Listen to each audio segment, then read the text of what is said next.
Voilà maintenant un an qu'une série Harry Potter a été annoncée de la part de Warner Bros. Souvenez-vous, ce 12 avril 2023, soit il y a maintenant un an tout pile, eh bien Warner Bros. À l'occasion d'une conférence pour parler de Max, donc la nouvelle plateforme de streaming qui est en gros l'évolution de HBO Max, avait révélé tout simplement ce teaser avec l'annonce qu'une série Harry Potter était en préparation, une série reboot qui allait proposer du coup une nouvelle adaptation des romans avec un tout nouveau casting et sous format cette fois de séries télévisées. Alors quelles sont les informations qui ont été partagées pendant cette année maintenant que ça a été annoncé? Eh bien on va récapituler tout ça notamment grâce à un article partagé par Deadline. On a plein d'informations assez intéressantes et notamment la première, eh bien je vais pas dire ce que va raconter la série parce qu'au global ça on le sait déjà si vous avez vu les films et surtout lu évidemment les bouquins, mais en termes de fidélité, eh bien Casey Bloys, donc le président directeur général de HBO et de Max Content, avait en fait partagé il y a maintenant quelques temps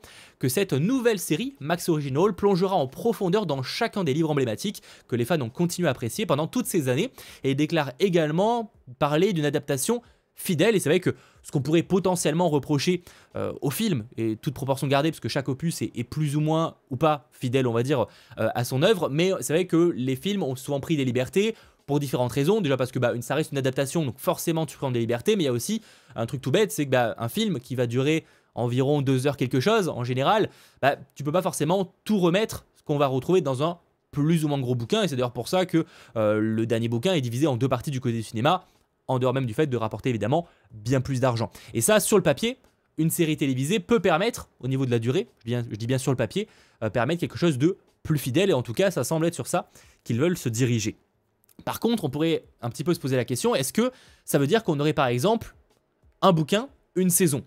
À première vue, par exemple, si on se base sur Percy Jackson, qui est sorti récemment sur Disney+, c'est encore autre chose, et les bouquins Percy Jackson sont quand même globalement plus courts que la plupart des bouquins Harry Potter, mais c'est vrai qu'on pourrait se dire, est-ce que du coup, on partirait pas sur une saison, un bouquin? Eh bien en fait, pas forcément. C'est vrai que même si c'était ce qu'on pouvait penser au début, en fait, si on se base encore une fois sur les propos de Casey Bloys, donc qui est quand même la personne qui s'occupe en partie de cette série-là, il avait dit quand même que le projet durerait 10 années consécutives. Alors c'est assez vague, mais il n'y a pas 10 bouquins pour information Harry Potter forcément, donc on ne serait pas forcément sur une saison, un livre, on n'est pas obligatoirement sur cette règle-là. C'est possible en fait que ça s'étale peut-être un peu plus, peut-être qu'on aurait pourquoi pas 10 saisons, alors à voir après, est-ce que 10 ans en fait c'est juste qu'on n'aura pas exactement une saison par an, mais une saison tous les tant de mois, enfin il faudra voir complètement comment ça va se mettre en place, parce que ça va être un défi réellement technique, déjà d'avoir des acteurs jeunes et de les garder sur autant d'années. Ça va être quand même pas facile, et voilà, que tout se passe plutôt bien et que tout se goupille bien, évidemment, si le succès est au rendez-vous. Mais j'ai tendance à penser qu'une série Harry Potter va marcher, on l'a bien vu dernièrement, certains peuvent dire Harry Potter c'est finito, mais le jeu vidéo Hogwarts Legacy est un des plus gros succès de son année de sortie en termes de jeux vidéo. Donc pour le coup je suis pas extrêmement inquiet sur le succès malgré les nombreux boycotts qu'on peut retrouver. Donc au niveau des choses aussi, il a été confirmé, mais ce n'est pas vraiment une surprise, que les Animaux Fantastiques ne fait pas partie de la série. Voilà, pour le coup elle est plutôt canon avec du coup les derniers films, enfin les films qui sont sortis d'Harry Potter, j'ai les derniers, c'est les seuls, mais voilà, pour le coup les Animaux Fantastiques c'est encore à part, et je pense que tout semble indiquer qu'on n'aura pas le retour des Animaux Fantastiques, qui n'a pas été un flop monumental sur le papier, même si le dernier film a coûté relativement cher par rapport à ce qu'il a rapporté. Mais c'est plus que la saga était clairement dans le déclin par rapport au premier jusqu'au dernier opus. Après, il faut dire que la saga a eu de nombreuses galères. On parle d'or même du J.K. Rowling et du boycott qu'on peut avoir par rapport à l'auteur. On a aussi évidemment les acteurs, etc. Enfin, le changement de casting, tout ça qui a été pas mal problématique.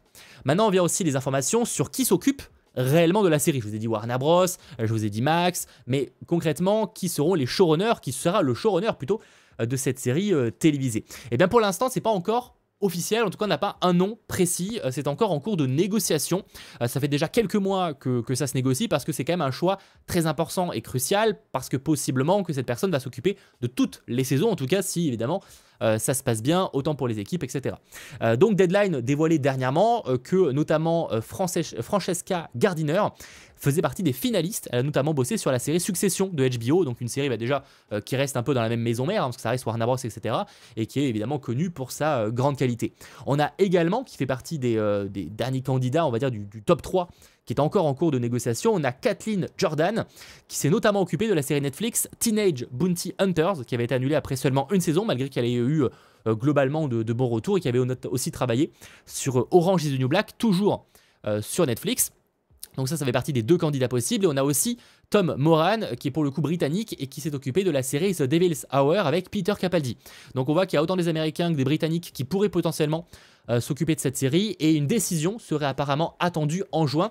En fait, là, ces 3-là proposent maintenant une idée plutôt précise de ce qu'ils imaginent pour cette série Harry Potter, et donc le studio et les producteurs, dont fait partie J.K. Rowling, on va y revenir, en gros vont se décider sur quelle parmi ces personnes-là sera le ou la showrunneuse de la série. Donc oui, J.K. Rowling est évidemment impliquée malgré les nombreux boycotts et malgré surtout les reproches qu'on peut évidemment lui faire sur ses décisions et sur les propos qu'elle a pu tenir. À noter également par rapport à la date de sortie, puisqu'on peut se poser la question, est-ce que cette série Harry Potter sortira prochainement ? Oui et non. Alors prochainement, tout dépend de ce que vous entendez par sortir prochainement. Elle sortira pas l'année prochaine pour des raisons évidentes, parce que le showrunner n'est pas encore décidé. On n'a donc pas encore le casting, on va y revenir. Donc clairement, en fait, ça ne sortira pas l'année prochaine. Ça sortira visiblement, en tout cas l'ambition est pour l'instant, de la sortir en 2026. Ça semble être une date assez cohérente, parce que déjà, Warner Bros ne peut pas se permettre d'attendre plus longtemps. Max a besoin de grosses sorties, et de licences surtout, je parle parce qu'ils ont quand même des gros trucs qui arrivent, notamment du côté de DC Comics, mais même du côté de DC Comics, les grosses sorties télévisées, elles sont pas prêtes d'arriver en fait. Certes, il y a Créature Commando, tout ce que tu veux, Peacemaker qui avait été quand même un bon succès sur HBO Max, mais ça reste pas, et encore Peacemaker, c'est pas tout de suite, ça sera peut-être plus l'année prochaine, reste que c'est quand même peut-être pas assez de grosses licences, et clairement Warner veut son Harry Potter sur Max pour attirer les foules sur la plateforme, qui ne peut pas se permettre d'attendre trop longtemps non plus. Il y a certes Game of Thrones, etc., mais c'est vrai qu'ils ont besoin encore une fois d'un gros programme, et donc visiblement, ouais, l'objectif serait de la sortir en 2026, ce qui voudrait dire un tournage en 2025, et en soi c'est assez cohérent en termes de timing, parce que globalement, là on peut imaginer que la fin d'année, le processus, du moment où en juin on aura le showrunner qui sera choisi, ce sera donc le casting, écrire le scénario pour du coup un tournage en 2025. Alors en plus, il faut quand même noter que, c'est ce que je vous disais sur le fait de mettre en avant les licences. Warner Bros a clairement dit que ça fait déjà pour eux une décennie qu'ils n'ont pas fait d'Harry Potter. Ce qui n'est pas vrai, parce qu'en soi, il y a eu les Animaux Fantastiques, mais ils le considèrent visiblement pas comme un Harry Potter. Et c'est vrai que ils veulent vraiment mettre l'accent sur les licences. DC Comics, on en a parlé avec évidemment le recrutement de James Gunn et Peter Safran pour créer DC Studios, où ils ont maintenant plein de projets, autant avec le The Batman Universe de Matt Reeves, mais également du coup les projets du DC Universe avec Superman, etc. Donc ça déjà évidemment c'est un moyen d'exploiter la licence, mais il y a aussi le Seigneur des Anneaux, ils espèrent faire des choses. Il y a eu des collaborations qui se sont signées par rapport à ça, parce qu'ils ne sont pas vraiment les propriétaires des droits du Seigneur des Anneaux, et aussi du coup avec Harry Potter, là où pour le coup ils sont un peu plus propriétaires, même si c'est quand même légèrement à nuancer. À savoir que cette série, Harry Potter, ne sortira pas sur HBO, parce qu'on voit souvent sur les réseaux sociaux, oui, la série HBO Harry Potter. Non, HBO, ils produisent pas la série. Alors, évidemment, à la tête, ça reste les mêmes personnes. Effectivement, je vous l'ai dit, Casey Bloys, il est autant directeur de HBO que directeur de Max. Mais en fait, techniquement, c'est pas une série HBO. Vous le verrez d'ailleurs quand vous regarderez les logos Game of Thrones, par exemple, vous avez le logo HBO. Si vous regardez le logo, alors, c'est pas le logo définitif, parce que là, clairement, c'est le logo des films. Mais reste que là, vous n'avez pas le logo HBO. Vous avez le logo Max Original. Parce qu'en fait, il s'agit d'un Max Original. Donc, c'est quand même légèrement différent. Là où HBO, en général, est connu pour avoir des séries de grande qualité, Max, un peu moins. Enfin, en tout cas, ils sont pas réputés pour des séries de grande qualité. Ça veut pas dire qu'il y a que des trucs nuls, mais dans l'idée, c'est quand même un peu différent, quoi. Donc c'est voilà, pour ça qu'il faut quand même nuancer les propos qu'on peut voir notamment sur les réseaux sociaux de manière assez générale. Donc il y a la question, est-ce qu'on aura du casting très bientôt. Globalement, Channing Dungay, qui est donc le président du groupe Warner Bros Television, avait déclaré que ce casting interviendrait une fois uniquement qu'ils auraient trouvé un showrunner, d'où le fait que je vous dis que le casting, je pense qu'on l'aura plutôt lors de la seconde moitié de l'année 2024, quand en juin, ils auront enfin décidé et annoncé le showrunner qui va s'occuper de la série. Mais effectivement, il y aura un certain challenge sur les acteurs, parce que ils vont devoir partir sur des acteurs âgés de 11 à 12 ans. Alors forcément que les acteurs sont peut-être un peu plus âgés que leurs personnages dans les bouquins, ou dans la série, mais effectivement, il va falloir des acteurs qui vieillissent pas trop vite, ça ils peuvent pas le savoir, mais c'est un petit peu compliqué, mais en tout cas qui peuvent garder, si possible, sur 10 ans, parce que ça va être clairement ça, et c'est pas un rôle mine de rien facile, parce que tu t'engages sur un truc sur 10 ans. Et c'est pas facile, je pense, en tant que personne, de s'engager directement sur un projet comme ça, même si évidemment, je pense que beaucoup de jeunes acteurs rêveraient d'incarner Harry Potter. Ça, c'était le tweet du coup partagé le 12 avril 2023, donc il y a maintenant quasiment un an quand je vais sortir cette vidéo. Je vous l'évoquais tout à l'heure, oui, J.K. Rowling est évidemment impliqué en tant qu'auteur, donc évidemment, mais surtout elle a le contrôle créatif sur tout ça. Pas forcément une bonne décision de mon point de vue, mais je vous laisserai évidemment débattre en commentaire. Mais en tout cas, alors, je pense que Warner peut difficilement se passer de son implication, mais en tout cas, ouais, elle est bel et bien impliquée. Et d'ailleurs, on pourrait se poser la question aussi du budget. Est-ce que Warner va y mettre les moyens?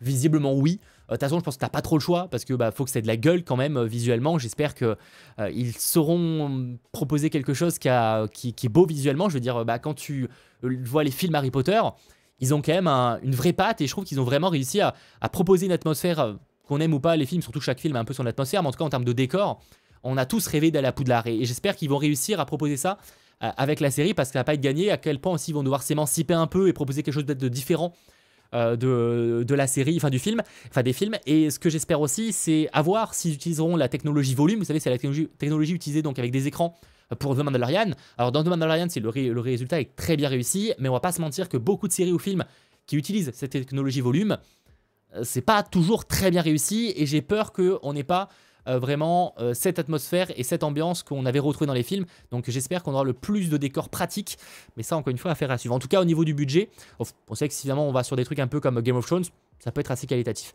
Mais dans tous les cas, on serait sur un budget quand même assez équivalent à de grandes séries comme House of the Dragon, qui a coûté près de 200 millions de dollars pour évidemment une saison complète.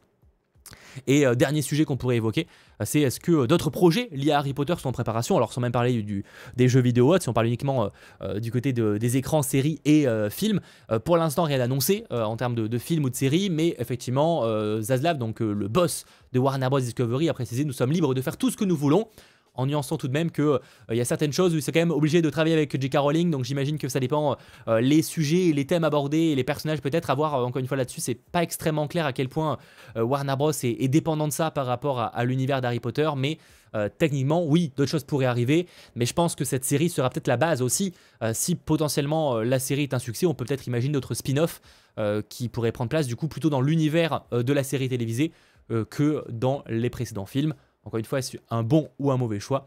Eh bien, je vous laisserai évidemment réagir en commentaire en espérant que cette petite vidéo récapitulative vous aura intéressé. Et si c'est le cas, eh bien, n'hésitez pas à lâcher un petit pouce vers le haut, à vous abonner. Et on se retrouve très vite. Allez, ciao tout le monde.